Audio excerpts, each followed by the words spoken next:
Welcome to Doing Time with Joe. I'm your host, Joe Baker. This is day 3 of 7 Days Down, May the 25th, 2022, with Eugene Porter. What's up, twin? Man, what's good, family?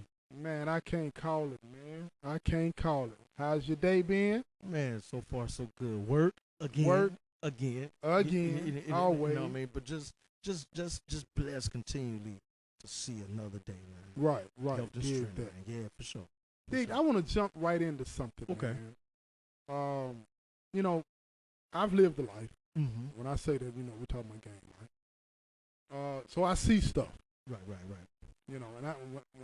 and if you've lived a life and you see stuff going on around the compound, you know what's going on. You can pretty much pinpoint things that are happening and so on and so forth. Correct. So, when I see you talking to certain guys, some of your homies, right? Mm-hmm. I'm always wondering how you balance that. Being at this institution where it's way, way, way more laid back. I mean, really, you don't even have to worry about things like that here. You know what I'm saying? But at other places, you do. Mm-hmm. So, what kind of conversations do you have with your homies, man? You know what I'm saying? Here versus somewhere else. You know what I mean? Man, you know the homies here compared to ones down the way is I still be me, man. You know what I mean? Still conversing in a manner of respect, love, and honesty. You know what I mean? When you see me talk to my little homies here, man, it's more of seeing how they doing and man, how your classes is doing, man, how your kids, how your family doing. And man, Wait a minute, hold up. So you talk to them about school and stuff like that. Yeah, See, for sure. Okay, let's slow down a bit. I want Okay. people to hear that. Okay. Because when they hear about people that living the lifestyle, they think that everybody's running around doing this and doing that, not worrying about an education. So you actually encourage them to get their education and things like that, and obey the rules. For sure. Things like that. For You sure. push them in that. Yeah. Dig that, man. Dig that. It's important. It's important. Because Why is it important? You look at it, man, to the point to where, man, a lot of these young men didn't have father figures to show them and teach them to love on them. So who did they have to turn to? The streets. Right. They had these dudes that they look up to, and they from the hood and things of the nature. So they embraced them in a different type of fashion. Yeah. So I was always taught by my big homies, man. Rest in peace, man. AJ Johnson from Friday. Yeah. Bruiser, man. Rest in peace, homie, man. But they taught us it's not about straight gang banging. It's not about killing and shooting up the Bloods and other hoods. No, you take care of what's home base. Right. You teach home base, like you teach your children. Right. How to respect and love and so forth and so on. Now you go find some little homies that don't listen. Yeah. And you go find some other homies that don't teach their homeboys how to respect. Finish school. Go to school. Respect your mom, your sister, your brother. Work. They don't teach them that. They don't even talk to them about that stuff like that. So main thing that they do, the ones that I've seen done, they always talk about hood stuff. Dope. Right. What was on TV, the girls shaking their butt and All of that. all that crazy stuff. I don't see that. Because I see something in you. Like someone saw something in me, even though I chose something else, but what they saw is still in me. I got you. So my job is to protect them from stupid mistakes, the ones that I made. Right. You got this chance to get up out here to do something. But you have to admit, I agree with that, but you have to admit the majority, Mm-hmm. the vast majority Yeah. of people that live the life Mm-hmm. are not on that. No, they not. No, they not. And I'm not saying it to be disrespectful. I'm Mhm. just saying it because that's what I see. Right. You know what I mean?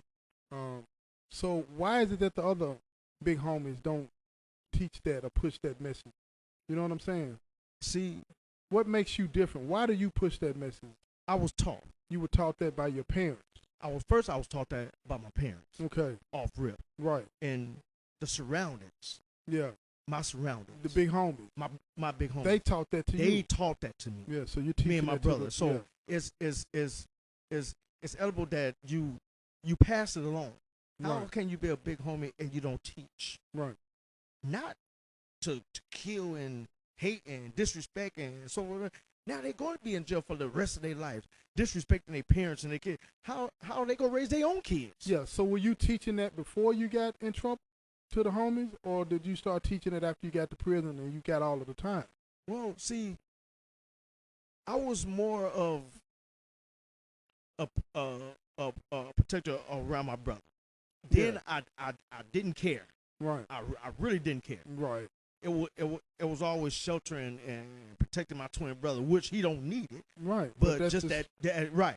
That twin bond. Exactly. Right. So we really didn't have that many little homies in Tennessee like that until we got until you got here. Right. Right. So it was always in us. It was just something that when I got incarcerated and understood my shortcomings and how my shortcomings made me to really understand who I really am as this man.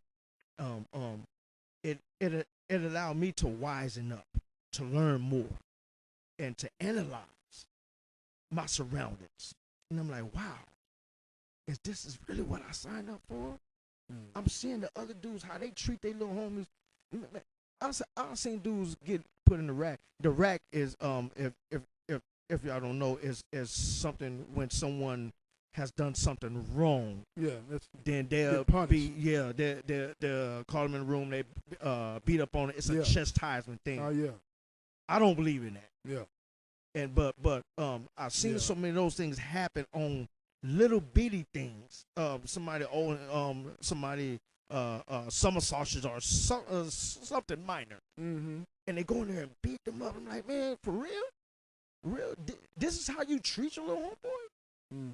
I had some of my homeboys do some stupid stuff that other hoods like, man, you need to put him in rack. Who? Right. No. Let me talk to my little homeboy. Right. Let me see what's going on. Right. And once I got the understanding of what happened, okay, guess what? You're a grown man. You take care of your responsibilities. Right.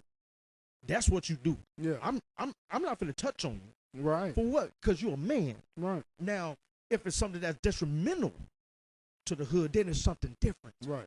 You got to be dealt with some kind of way. You got to be dealt with. There has to be some type of punishment or so on and so forth. Right. Correct. So the difference between how I roll and how I converse and get understanding, it don't necessarily have to be from my hood. I don't care who you with, Blood, Crip, Vice, G, whoever. If I feel the need to approach you and give you some wisdom and knowledge, but not just that, love. If I feel that need and I see something that you're doing that's wrong, I gotta come to you because I don't want to continue to see you fall. Yeah. Because it's a ripple effect. If it happens to one, it happened to another one, and another one, and another one. Okay, who is there to pick them up when they fall or when they're going through something that's going on at home, but they want to take it out on the white boy who bumped into him or broke security card. Nothing to do with it. Don't got nothing to do with it. Right. Where's you at? Where's your big homie at? That's going to approach him like, come here, man. Let me talk to you right quick, man. Right. What's going on, man? It ain't enough. It's not enough of that. Right. Look what's going on in the streets now. Right. Absolutely. All the killings and senseless killings. Yeah. All those things because there's no one out there to reach out to like, hey man, listen, man. So let me touch on that real quick. Okay. Real quick. So why is it that the big homies like yourself that's locked up, why are you not calling to the streets and talking to those guys? Are you not connected to the streets? You know what I'm saying? In that way, or is it just two different worlds? You got gang life in prison. Mm-hmm. You got your gang life on the Mm-hmm. street. Are they not connected? Mm-hmm. And if they are connected, why is it that the big homies are not telling the young ones out there, look, stand down, man? That's not what it is. Right. You know? Well, see, I'm connected on the street, Right. and from what I analyze and know, you got these dudes that's they call it Tennessee cripping. Right. This is how we crip in Tennessee. Mm. What y'all do in Cali, that's what y'all do in Cali. Wait, hold on. But it's originated Right. in my Cali, hometown. absolutely, yeah. So you know what I mean? So how can you say this is how Tennessee do it? So you know. So what do you say to that? I mean, is there any control, or how do you get somebody that don't want to follow, you know what I'm saying, the way that the big homies right from the land right want it to be? right. How do you deal with somebody like that? Because I would think that would be detrimental to whatever it is that you're trying to achieve. Right. You're most definitely right. Right. You most see, they look at it like I'm Compton Crip, Palmer Block Compton Crip. Yeah. And then you got Grape Street, Watts. I mean Grape Street, Five Dudes, Right, so forth, yeah. so on. They got their own rules and regulations. So how they crip over here, You we ain't crip got no over say here on different. So I don't got no say over Five Dudes. Five Dudes, how they chastise their homie, how they have their meetings and so it's different from us. But when we all up under this this law in prison, we all supposed to come together. Crip Nation. Yeah. But see, that's the biggest thing for me the hardest thing for me to understand is because the people out there, law-abiding citizens, they don't know the difference between one set or another. They hear Crip, they think everybody that's a Crip is the same, so on and so forth, in Blood, Vice Lord, GD, whatever. They don't distinguish like that. Right. Correct. So I just don't understand that. I mean, you know, I lived the life before in the past, so I get it to that extent, but it's hard for me to understand. I just wanted to touch on that with you. Yeah, for sure. Real quick, bro, and see what your day was like, you know, on that level. You know what I mean? I enjoyed that you opened up, and this is going to be it for this day. You know, hopefully, you know, we'll have a little bit more to talk about tomorrow. For sure. I appreciate you. And this has been day 3 of 7 Days Down with Eugene Porter.